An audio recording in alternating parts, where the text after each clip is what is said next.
Hello, podcast listeners. We know podcasts are a great way to catch up on a program that you may have missed on KSJE, and it's provided as a free service of this radio station. But you know, KSJE is now listener-supported, and so while you enjoy this podcast, we hope that you'll also take some time to join KSJE.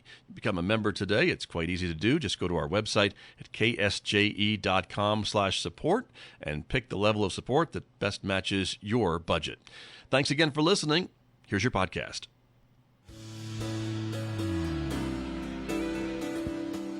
Now back to Studio A and the award-winning Scott Michlin morning program on KSJE. 8:54. It is Thursday morning, and we have an extra segment for you this morning to talk about the new Aztec Downtown Association. Joining me here in the studio, our next two guests are here. Amanda Harig is here from the Aztec Chamber of Commerce. Good morning. Thank you for being here. Good morning. Feet of clay, though, Scott. Oh, feet of clay. We haven't been here a while. I'm sorry. Well, you know, I gave you a promotion, Chamber's been great, too. Chamber's great, so yes. Thank you. Apologies. Joan Monninger also here from the Aztec Museum in Pioneer Village. I think I have that title correct. You absolutely do. Good. Thank you. Nice to be here. Thank you. Sorry about that, everybody, but it's great to have you both here to talk about this new endeavor in Aztec, right? And so talk to me a little bit about this new Aztec Downtown Association. I guess I will go first. Okay, Joan. There you Imagine go. that. Always. So we're going on about a year now since we sort of started this new group, Aztec Downtown Association. It's been a process, right? You can say that. Okay. It has been a process, Okay. and it still is.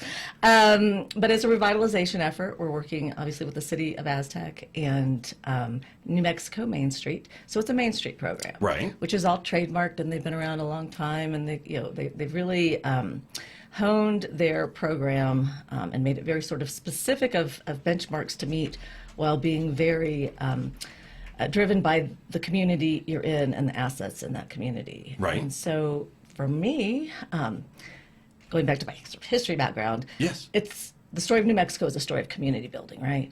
Mm-hmm. And so we're kind of in that next stage for some new community building in Aztec. We've got community building going back to the ancestral Puebloans Right. at the ruins, Of but our course. historic downtown with its beautiful buildings, there's just not enough going on. And Farmington's done an amazing job with theirs. They've been working with Main Street. And so, I know for those who can see the film Right. version of this, online version, you're looking at Aztec around 1910. Yeah. And, And many of those buildings are still there in this picture That that is we're the showing, wonderful right? thing From is that 110, 150 years ago. in San Juan County, we have so many of these old buildings. Yeah. We also have the 550 traffic. But the arterial is coming. Right. It's being built.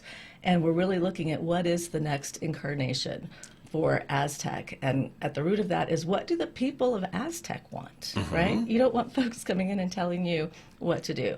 True. So that's where I've roped Amanda Yeah. into this as our volunteer director. I'm the president of the board. Okay. But Amanda, the best thing I've done is bring on Amanda. Oh, Joan. There you go, see? And so with that being said, and I remember when Feet of Clay was looking for a new location, and I think one of the main points was stay downtown, stay in downtown Aztec, and that was very important to, I think, members of the co-op and the organization, and so you're kind of practicing what you preach, for sure. Well, quite a bit. Yeah. We did have the fortune, and I want to say it's not too North Main, but the old building, 108, I think. Okay, right. It was so beautiful, but the truck traffic, even carrying on conversations in the gallery, a truck drives by, if the light's hitting it just right, you could see the stuff falling out of the ceiling.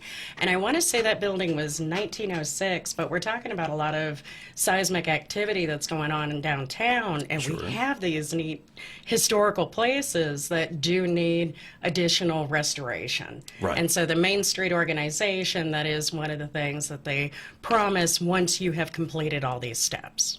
They could help with some of that funding, I guess, or opportunities for funding. Is that the idea? And to apply for grants that, yes, Right. that restore historic buildings. Right, which is great because, again, as we can see in these photos, they're beautiful buildings. They're vintage buildings, and they really do tell the story, I think, of community and of Aztec, and they've been there for so long. But I think anyone who has lived in an old house or had an older building, there's some maintenance issues, and if they're not kept up, they catch up to you. And so that's kind of the issue for the landlords, I guess, and the tenants who are leasing these spaces. The building owners, and I will say there are businesses in these buildings. Right. So even now, come down to Aztec. That's right. Go to our restaurants, eat local. Right. Shop down there. You'll always find something nifty in the thrift stores. I think. That's How many true. are we up to? I think we're up to 7 or 8 different thrift stores throughout Aztec. Okay. We've got 3 on Main Street. Wow. Yeah. Nice. Very good. We had a stakeholder meet. We've done many stakeholder meetings, but we just had one Tuesday. It Right. started late with the city, and so unfortunately, we had a full room. Folks who wanted to talk, and they just didn't get a chance to because then the commission meeting started at 6. But tomorrow night they have an opportunity to come out and mingle and have some good things to eat, and hopefully help us establish a fund to do the work. We have a Nice. 501c3 now, so Right. it's a charitable organization. What we don't have is money. Okay. And so Always. we're really fortunate to have gotten a gift from a local person, anonymous. He wants to be anonymous, to help us do an event tomorrow night as our launch party, and that is something Amanda has been working on like crazy. Nice. So talk to me about that and the opportunities for folks. If they can make it, great. If they can't make it but still want to support what you are doing, how can folks get involved? Well, and the Founders Club, like Joan had said, was just trying to establish an operating fund. But if we're drawing in the kind of, right in this fundraiser, we hit a $5,000 goal.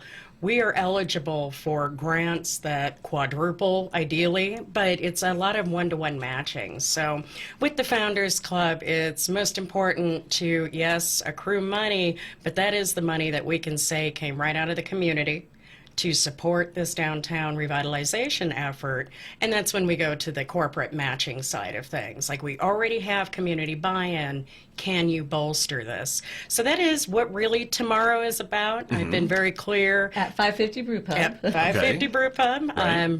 The business owner was kind enough to donate the use of the space. She's even providing canned and bottled non-alcoholic beverages with the catered meal. But there's a cash bar, as you know. But of course, Right. we do want to get 550, a little bit Sure. of that wealth Right. coming in. So yes, Okay. thank you, Micah. But And it's they're a great revitalization story. True. you know? Oh, yeah. Right. Very They- true.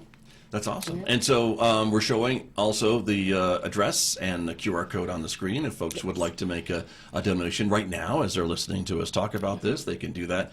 Just point their phone at the screen, but also come to the event tomorrow to learn more about your plans. And it seems like the timing is right. Again, you talk about these historic buildings and the truck traffic, but with the arterial coming online very, very soon, we hope. Yeah, we hope. That will eliminate some of that, right? And so again, when you put this money into these buildings, they're going to hopefully last a bit longer without all that vibration out in front. So that's kind of part of this as well. Oh, absolutely. And we also want to provide an environment there. It's not just Feet of Clay where it's a multiple people are involved in a co-op model, but we do have thrift stores that are being Right. run that way. We had Soaps on Main We've for got a the while. Lenore up done. That's now. right. And Another now great It's spot. like space Spot. sharing. The Sonic building is currently being renovated. Right. So there is this growth that's happening. And we just want to keep building on that. And also, like I said, get people involved in what do you want. And that's the focus groups that Amanda's also working on. Gotcha. So you're hoping to get some feedback from business owners, residents, landlords, all of the Absolutely. above? Absolutely. Who love Aztec as much as you both do. Well, right now we're even talking to the farmers market about getting one of these focus groups specifically for special events and festivals. Very good. Well, we're just about out of time this morning. It's been a quick segment. I apologize. But thank you both for coming over to talk about this event tomorrow Thank afternoon. you. Yes, tomorrow. What time does it start?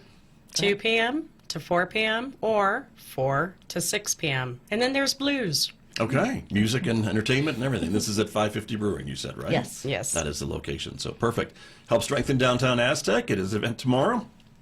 Much more to come from this organization, I'm sure. And thank you both for being here. Thank you. Scott. Good to see you. This is KSJE Farmington. Did you enjoy that podcast? We hope that you did. And if you did, share it with your friends. And if you really want to keep podcasts like this coming, please support KSJE. You can do it easily online at ksje.com.